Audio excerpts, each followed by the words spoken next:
I'm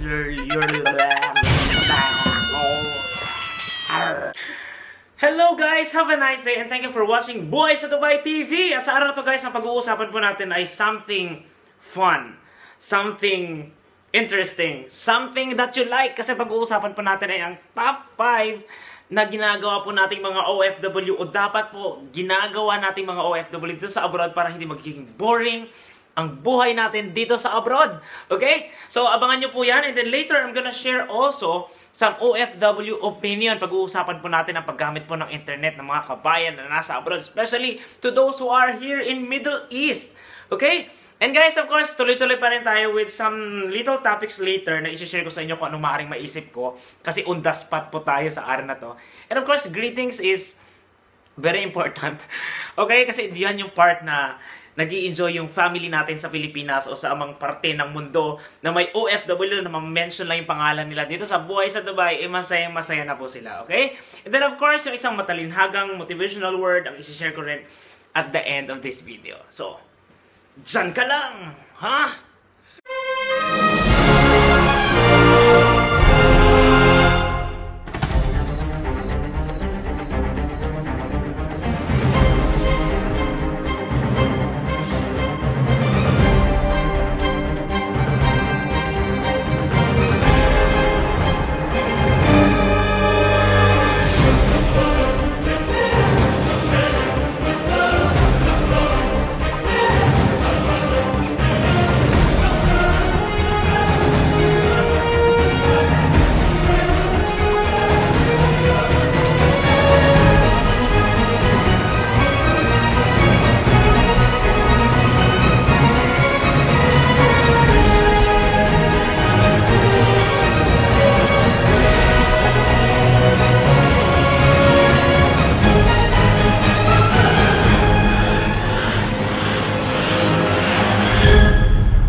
Okay.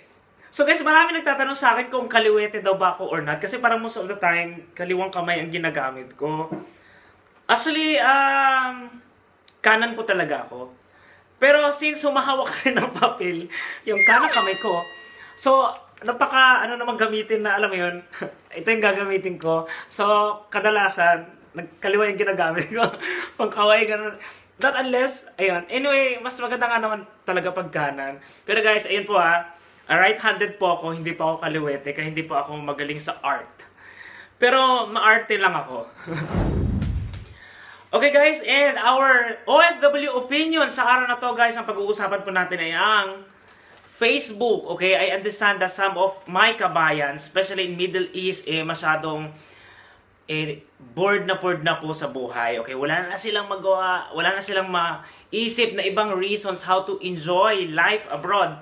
Kaya nga meron ako nitong top 5 today para mas nabigyan kayo ng pointers, okay, kung anong dapat gagawin nyo kapag nabuburyong ka na sa buhay mo. So guys, yun nga po, yung isang kumakalat po na picture na isang kabayan natin from Saudi Arabia, masyado pong revealing, masyadong tabu, masyado pong mahalay. Okay, guys, as far as I know, I'm not sure although if it's true or not, pero mukhang pinaghahanap po siya ng otoridad ng Saudi Arabia. It's because yung act na ginawa po niya is against Sharia law. Okay? So, ingat po ang mga kabayan natin na nasa Saudi Arabia of, posting anything, something na hindi po nakakatuwa. And actually, yung topic na to is not only just for our kabayans in Saudi Arabia. I suggest guys, please, come on guys, Facebook is a public domain, okay? It's a public place. Kasi kahit sino can see your picture, can share your picture. Is that something you can be proud of yourself? Na parang makita ka na parang kang pokpok sa mga pictures mo. Guys, if you are really so proud of yourself, hindi po yan ang paraan. Okay? Kasi sometimes you don't know how people will judge you. Okay? I don't know kung it's just a fun time with them nung time na kinukuhanan yung picture na yan or not. But then, if it's been shown or shared to the public, hindi mo alam how people will judge you, okay? So ano yan, ang unang tingin kaagad ng ilang lahi sa ating mga Pilipina, okay, sa ating mga kabayang babae, pokpok. Di ba? Parang tipong, guys, come on. Kailangan nyo pong mag-isip muna before posting something na masyado ng private. Okay? Nandito po tayo sa abroad to work and to help our family. Magpakahirap tayo dito. Alipinin tayo ng ilang lahi. Pero to the point na nabuboard ka na, ito na yung gagawin mo. Diba? So guys, let's change yung mga ganitong scenarios ng mga buhay nating mga OFW. We should be the inspiration. Kasi hindi ho madali maging isang OFW. And you will be experiencing things na hindi mo mararanasan sa Pilipinas. Okay? Meron tayong iba't ibang kwento ng pinagdaanan ng buhay natin dito sa abroad. So if you feel bored, huwag po kayo magsiselfie ng sobrang sexy. Okay? Kahit pa nga po sobrang ganda mo o sobrang sexy mo talaga, hindi katulad ni ate, guys, hindi pa rin po advisable to do that. Okay? So, gawin mo na lang, manood ka na lang ng videos ko, or share something good in Facebook. Okay? Okay, now guys, let's proceed to our top 5 for today. Ito po yung mga dapat po ginagawa nating mga OFW kapag boredom strikes. Diba yung parang hindi maging boring ang buhay natin?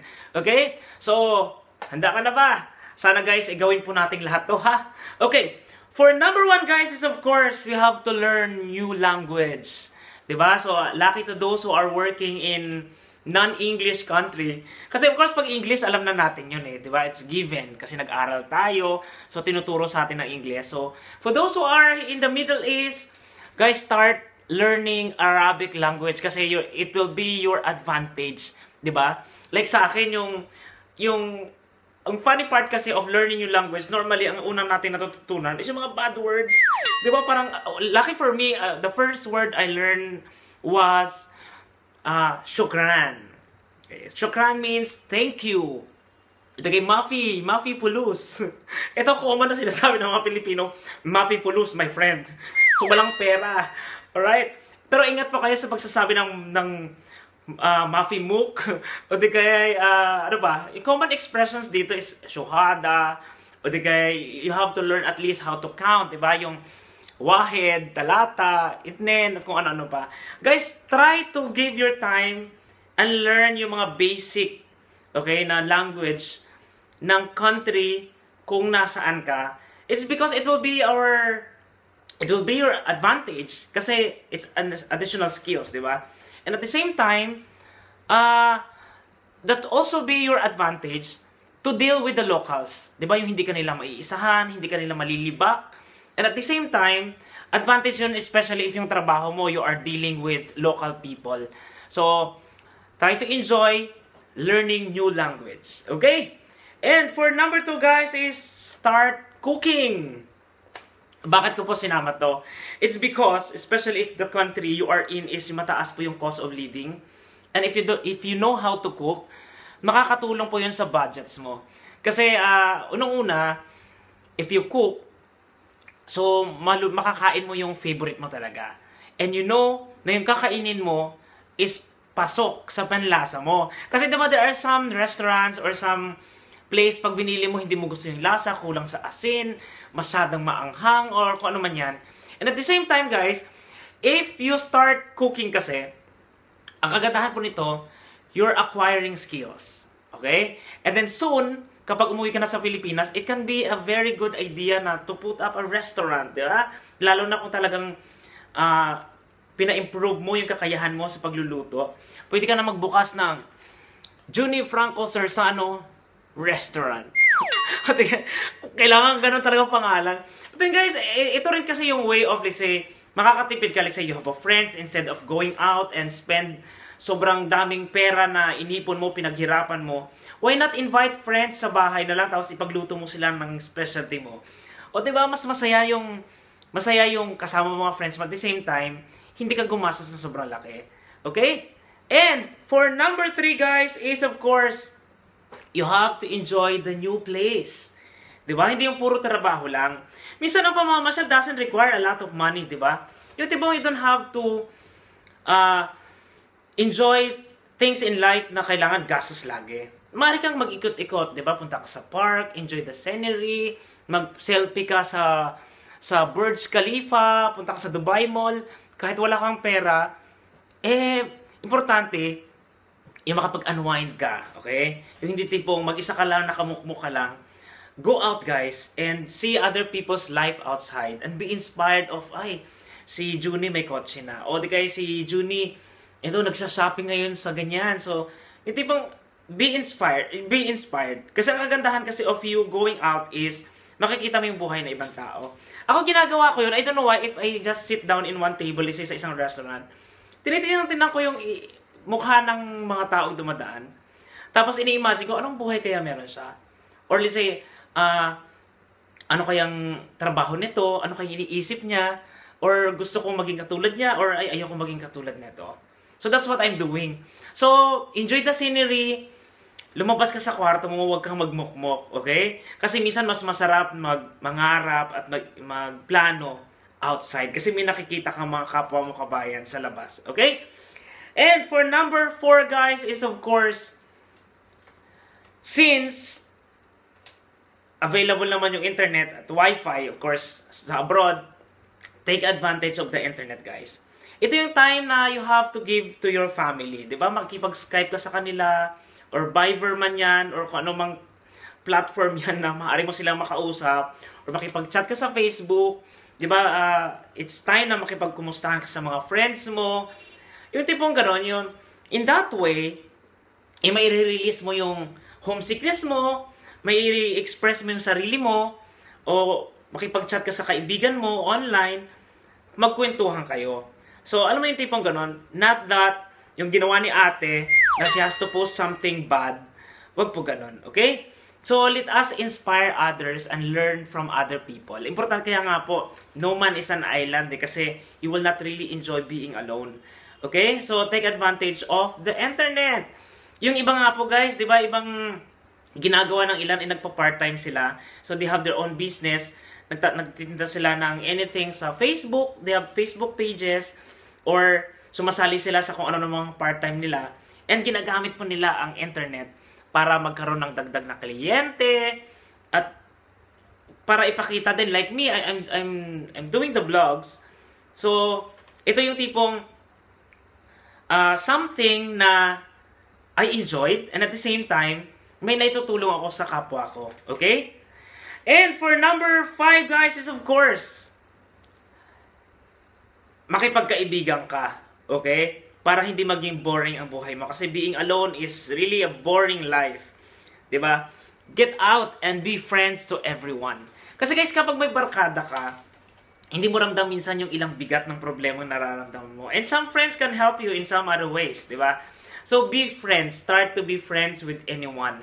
Kasi kapag nasa abroad ka at wala kang kaaway, mas masaya ang buhay mo. And parang andali ng mga bagay-bagay, alam mo yun, being with friends is, doon mo na ilalabas kung sino ka, doon mo na isi-share yung buhay mo din sa kanila, and then, kapag may mga lakad ka, may kasama ka, may kausap ka, so mas masaya po ang buhay with friends. Kaya dapat ngayon, yung mga suplada-suplada dyan, mga suplado na hindi naman ganun kagwapuhan, hindi, kahit gwapo, basta guys, be friends to everyone.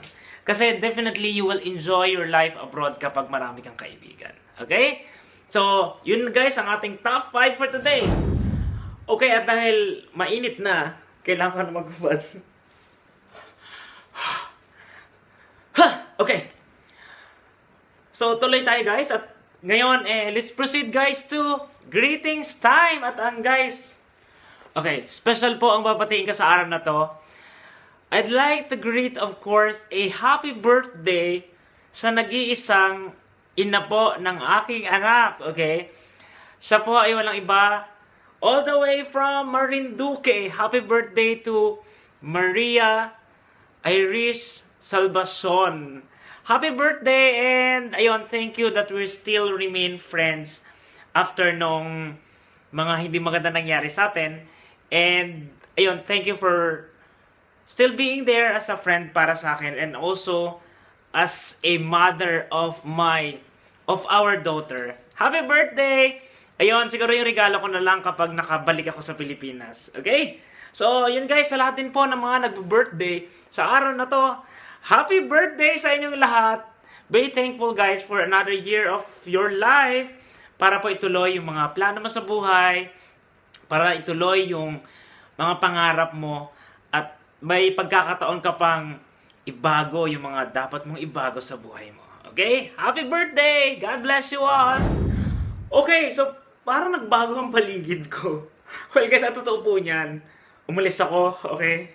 Habang hindi pa tapos yung vlog, namili ako ng mga dapat kong bilhin kasi wala na akong oras. Kaya to, pawis na pawis ako na dumating. Ikaw ba naman, nandito, hindi pa naman winter sa Dubai, tapos naka-sweatshirt ako sa labas, pinagtitinginan ako ng mga tao. Pero masarap na lumabas ako kanina kahit pa paano nainitan ako. Okay, but of course guys, tuloy po natin. This will be last part na po ng video natin. So, of course, before I say goodbye sa inyong lahat, guys, gusto ko pong mag-iwan sa inyo ng isang motivational word, okay? Guys, this is coming from one of my follower na matagal na po siya nagsisend sa akin. Almost every day, nakakatanggap po ako sa kanya ng mga picture messages, okay? Mga motivational words, mga quotes. And I'd like to share yung one, okay, na sinend niya sa akin. Nakalagay po ay, yes, I am a strong person, but every now and then, I also need someone to take my hand and everything will be alright, okay? So guys, it only proves that our life is better if there is somebody, okay? A friend, a boyfriend, a girlfriend, a kapamilya to be with us. I mean, in short, there's still somebody out there that they will understand you and they will take care of you. And alam mo yun, yung tunay na nandyan para sa'yo. Okay? So, yun lang guys. Have a nice day and God bless you all. Ciao! Thank you for watching. Bye!